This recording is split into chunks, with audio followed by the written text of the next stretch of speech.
Voltamos ao Papo com Sabores, ainda aqui da degustação do Empório Europa. Estou ao lado do chefe Marcelo Giacchini, que vai fazer um risoto aqui para acompanhar essas delícias de frios que a gente experimentou primeiro, né? Verdade. Hoje eu vou fazer um risoto com os temas espanhóis, na verdade. A gente vai usar os produtos que são os produtos ibéricos para esse risoto. Então vai ser um risoto de chouriço ibérico, com queijo manchego, que é um queijo espanhol, como a gente acabou de ouvir. E esse risoto vai ser finalizado com um pouco de vinagre de Jerez. Então a gente vai estar usando um prato italiano, que hoje deixa de ser italiano. Hoje é espanhol. Para fazer toda essa homenagem para os produtos espanhóis. Mas eu acho que esse carinho que os produtores têm, nesse caso hoje, o produtor espanhol tem com o produto, essa ligação forte com o que ele faz. Inclusive o nome dele, um homem chama Ramon, fazendo Ramon. Que coincidência, né? O Ramon fazendo o Ramon, que em espanhol quer dizer presunto, né? Verdade.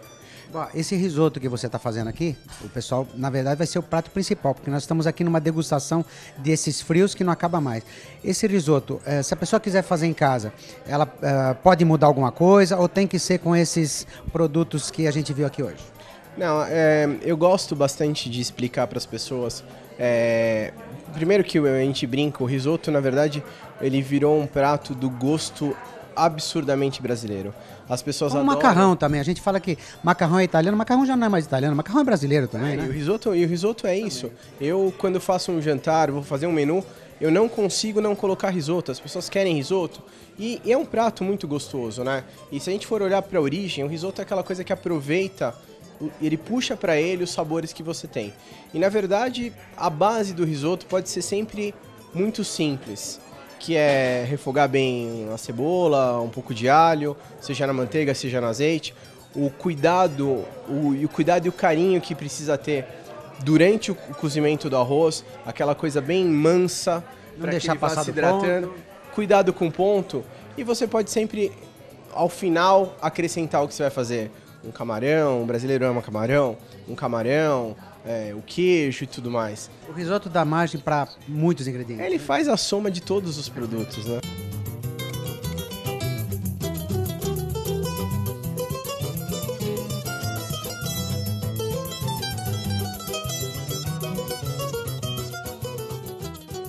Sônia, você me convidou aqui para a gente experimentar alguns produtos diferentes e degustar alguns vinhos gostosos. Mas, na verdade, a gente acabou vendo um verdadeiro show desse senhor que está aqui, né? Pois é, uma gentileza e uma parceria com a Casa Flora, que a gente está fazendo agora. E os produtos são absolutamente singulares, porque o próprio Ramon vem, cria, conta e anda pelo mundo mostrando as suas delicadezas, os seus amores, as suas paixões, porque isso é uma coisa muito singular, esse amor, essa entrega, e como ele faz aqui na nossa casa. Não é só comer o presunto, é saber como é descasca, os pormenores de cada produto é muito bacana, né? É muito bacana. E outra coisa, uma pessoa que se mobiliza para passear pelo mundo é uma coisa, agora se entregar por uma paixão é uma coisa muito diferente, muito importante.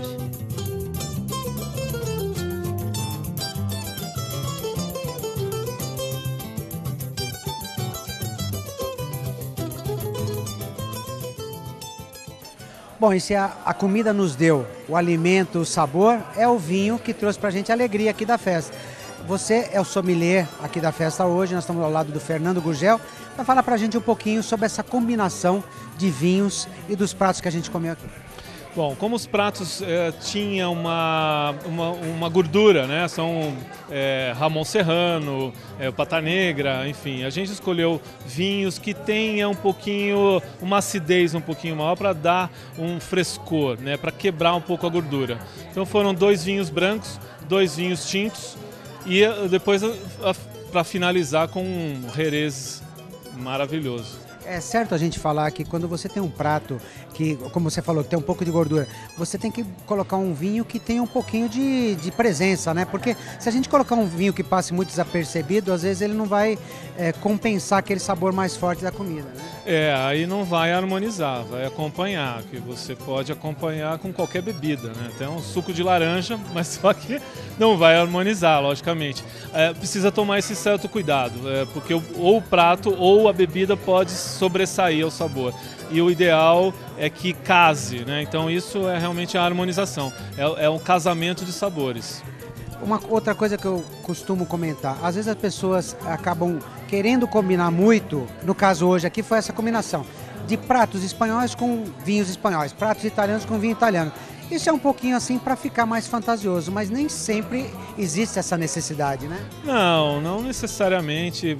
É lógico que se você tiver lá na origem, aí sim, né? Os produtores querem o da terra deles. Além disso, você estando na Espanha ou na Itália e provando o prato local com a bebida local sempre vai ficar melhor. Mas é estranho porque combina mesmo. Eu acho que eles fazem um vinho para a comida da terra deles. Exatamente. Mas lógico que você pode encontrar vinhos de outras nacionalidades, né, de outras regiões, que possa harmonizar com esse prato que não necessariamente é da mesma região. Esses vinhos que a gente experimentou aqui nós vamos encontrar no Empório Europa. Quero que você falasse sobre cada um deles, qual o vinho que a gente experimentou aqui hoje. Tá, a gente iniciou então com Cava, se chama Dom Romain. Que o Cava é o similar do que a gente chama de champanhe, de prosecco, é um espumante. É um espumante, né? Um espumante espanhol que a gente chama de Cava. E é um espumante que podemos dizer até que é um champanhe, porque ele é produzido na mesma técnica de um champanhe, ou seja, a segunda fermentação é na garrafa. É um método tradicional, né? Depois um vinho branco sensacional, de uma uva que dificilmente as pessoas conhecem, que se chama Xarel·lo. Eu realmente nunca tinha escutado falar. Experimentei pela primeira vez aqui hoje. Gostou? E muito bom. Realmente é um vinho que impressiona e é muito usado nos espumantes espanhóis. E esse vinho da Gramona usa 100%, quer dizer, um varietal da uva Xarel·lo. Muito gostoso, um frescor intenso, aromático. Foi muito bem com os tapas, principalmente com o Ramon Serrano. Depois a gente acompanhou o risoto do chefe ali com 2 tipos de vinho tinto, né? 2 tipos de vinho tinto, um Tempranillo, né, o Marquês de Tomares, que vem da região de Ribeira del Duero, e o outro, ele se chama GR174, que é da região do Priorato. E agora, junto com a sobremesa, o que você vai oferecer pra gente? Então, com a sobremesa, a gente vai finalizar, logicamente, com vinho espanhol e é um Jerez. E um Jerez é uma oportunidade hoje das pessoas provarem um vinho que normalmente no Brasil é difícil o consumo desse vinho. A gente pode dizer que é para ilustrar quase um vinho do Porto? Quase um vinho do Porto, é isso mesmo. Bem próximo. A gente agradece aqui a presença do Fernando Gurgel e é muito importante sempre quando a gente vai comer um prato, o vinho valoriza o prato e o prato valoriza o vinho, né? Vice-versa, exatamente. Obrigado, Fernando. Prazer.